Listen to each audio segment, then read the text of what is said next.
तो दोस्तों, स्वागत है आप सभी का एक बार फिर से दी मेलोडी ड्रामा में।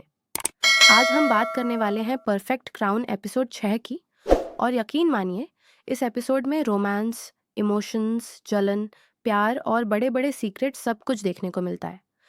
तो दोस्तों, एपिसोड 6 की शुरुआत होती है उस जबरदस्त किस के बाद जो पिछले एपिसोड के आखिर में हमें देखने को मिला था। यॉट पर एक दूसरे के इतने करीब आने के बाद हुई जू और यी आन दोनों ही अपनी फीलिंग्स पर कंट्रोल नहीं कर पाए और एक दूसरे को किस कर बैठे। लेकिन जैसे ही दोनों वापस घर लौटते हैं, माहौल पूरी तरह बदल जाता है। अब दोनों एक दूसरे की तरफ देखने तक से बच रहे होते हैं। स्टाफ जब उनसे पूछता है कि वे कहाँ थे, तो हुईजू जल्दी से कह देती हैं कि वे बस ड्राइव पर गए थे। उसके बाद दोनों अलग अलग अपने कमरों में चले जाते हैं। लेकिन असली परेशानी अब शुरू होती है। हुईजू पूरी रात सो नहीं पाती। वह बार बार उसी किस को याद करती रहती है और खुद को समझाती है कि यह सब नॉर्मल था। दूसरी तरफ यान का हाल बिल्कुल अलग होता है। वह अपने कमरे में बैठा उसी पल को याद करके मुस्कुरा रहा होता है। रात में तो वह हुईजू के कमरे के बाहर तक पहुंच जाता है और उसे आवाज देता है, लेकिन हुईजू खिड़की से देखकर भी कोई जवाब नहीं देती। यान वापस चला जाता है और हुईजू सोचती रह जाती है कि आखिर उसकी धड़कनें इतनी तेज क्यों हो रही हैं। अगली सुबह हुईजू चुपचाप ऑफिस निकलने की कोशिश करती है, लेकिन सामने यी आन आ जाता है।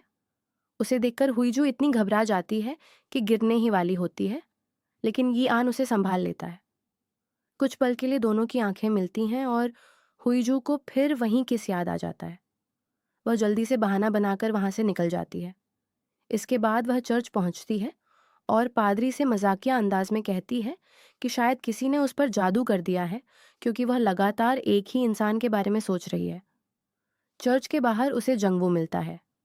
दोनों बात कर ही रहे होते हैं कि तभी ईयान का फोन आता है।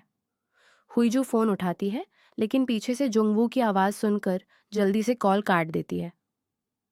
यी आन वह आवाज सुन चुका होता है और उसके चेहरे पर जलन साफ दिखाई देने लगती है। उधर पैलेस में शादी की तैयारियां शुरू हो चुकी होती हैं। यंग किंग शादी की तारीख तय नहीं कर पा रहा होता, लेकिन यी आन आकर एक तारीख चुन देता है और वही शादी की फाइनल डेट बन जाती है।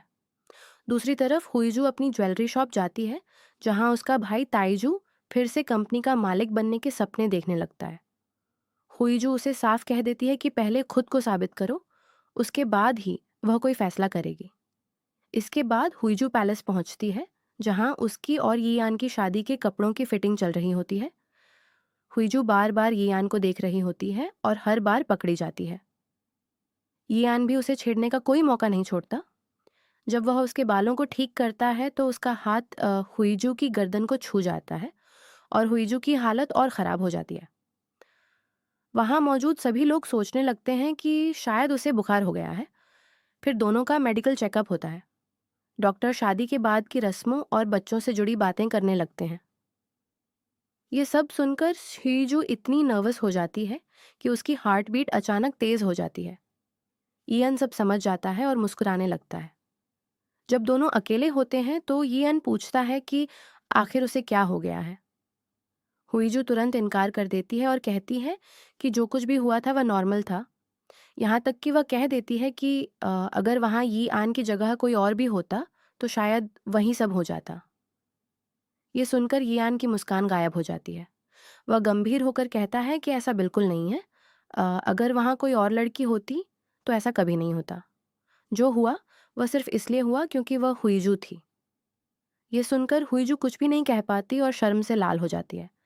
इसी बीच हमें पैलेस के सबसे बड़े राज का खुलासा भी देखने को मिलता है। क्वीन मदर को डर सताने लगता है कि ई आन को पुराने किंग की वसीयत के बारे में पता चल चुका है। फ्लैशबैक में दिखाया जाता है कि पुराने किंग ने अपनी वसीयत में गी आन को अगला राजा बनाने की बात लिखी थी, लेकिन क्वीन मदर ने उस वसीयत को खत्म करने के लिए पैलेस में आग लगवा दी थी। उसे लगा था कि सबूत हमेशा के लिए खत्म हो चुका है, लेकिन रात में ई आन अपने निजी सेफ से वहीं आधी जली हुई वसीयत निकालता है। यानी सबूत आज भी उसके पास मौजूद है और अगर वह चाहे तो कभी भी सच्चाई सामने ला सकता है। इसके बाद शादी का दिन धीरे धीरे करीब आने लगता है। हुईजू के घर पर भी तैयारियां चल रही होती हैं। उसके पिता अभी भी इस रिश्ते को लेकर पूरी तरह खुश नहीं होते, लेकिन फिर भी अपनी बेटी के लिए चिंता करते हैं। जब यी आन पहली बार आधिकारिक रूप से हुईजू के घर आता है, तो ताएजू और बाकी परिवार वाले उसे देखकर काफी उत्साहित हो जाते हैं। डिनर के दौरान हुईजू और उसके पिता के बीच फिर बहस हो जाती है।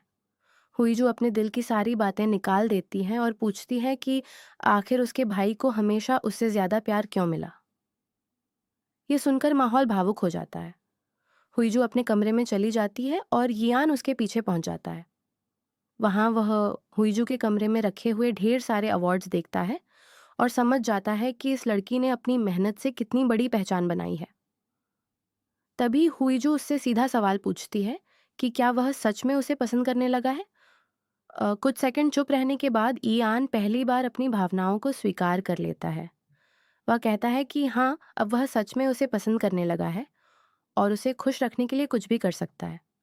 हुईजू यह सुनकर पूरी तरह हैरान रह जाती है, क्योंकि उसे कभी उम्मीद नहीं थी कि यियान इतनी आसानी से अपनी फीलिंग्स स्वीकार कर लेगा।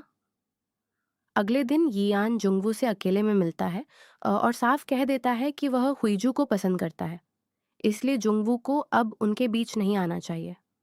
जुंगवू भी जवाब देता है कि अगर हुईजू को सिर्फ प्यार चाहिए होता तो शायद वह यह शादी ही नहीं करती। दोनों के बीच तनाव साफ दिखाई देता है और पहली बार यियान अपने प्यार को लेकर इतना पॉजिटिव दिखाई देता है। आखिरकार शादी का दिन आ जाता है। पूरा पैलेस रोशनी से जगमगा रहा होता है। हुईजू अपनी रॉयल वेडिंग ड्रेस में किसी रानी से कम नहीं लग रही होती, जबकि यियान भी बेहद हैंडसम दिखाई दे रहा होता है। दोनों की शाही शादी देखने के लिए हर कोई उत्साहित होता है। हुईजू के पिता उसे कुछ सलाह देते हैं और कहते हैं कि चाहे कुछ भी हो जाए, कभी किसी के सामने झुकना मत। हुईजू उस समय इन बातों का मतलब पूरी तरह नहीं समझ पाती। इसके बाद दोनों शाही पालकियों में बैठकर पैलेस की ओर रवाना होते हैं। पूरा देश टीवी पर उनकी शादी देख रहा होता है। वहीं जंगवू दूर बैठा सब देख रहा होता है और उसके चेहरे पर दर्द साफ दिखाई देता है। शादी की रस्में शुरू होने वाली होती हैं। हुईजू और यियान सभी के सामने खड़े होते हैं। माहौल बिल्कुल परिकठा जैसा लग रहा होता है, लेकिन तभी अचानक हुईजू का चेहरा पीला पड़ने लगता है। अगले ही पल उसका संतुलन बिगड़ जाता है और वह जमीन पर गिर जाती है। इयन घबराकर उसे पकड़ लेता है और बार बार उसका नाम पुकारने लगता है। पैलेस में मौजूद सभी लोग हैरान रह जाते हैं। किसी को समझ नहीं आता कि आखिर अचानक हुआ क्या है। हुईजू पूरी तरह बेहोश हो चुकी होती है और यियान के चेहरे पर डर साफ दिखाई दे रहा होता है। और दोस्तों, इसी बड़े सस्पेंस और ज़बरदस्त क्लिफहैंगर के साथ एपिसोड 6 खत्म हो जाता है। आखिर हुईजू अचानक बेहोश क्यों हुई? क्या यह सिर्फ थकान थी या इसके पीछे कोई नई साजिश छिपी हुई है? इसका जवाब हमें अगले एपिसोड में मिलेगा। अगर आपको वीडियो पसंद आई हो तो वीडियो को लाइक ज़रूर करें। कमेंट में बताइए कि आपको यी एन और हुईजू की जोड़ी कैसी लगती है। और ऐसे ही शानदार के ड्रामा एक्सप्लेनेशन के लिए द मेलोडी ड्रामा को सब्सक्राइब करना बिल्कुल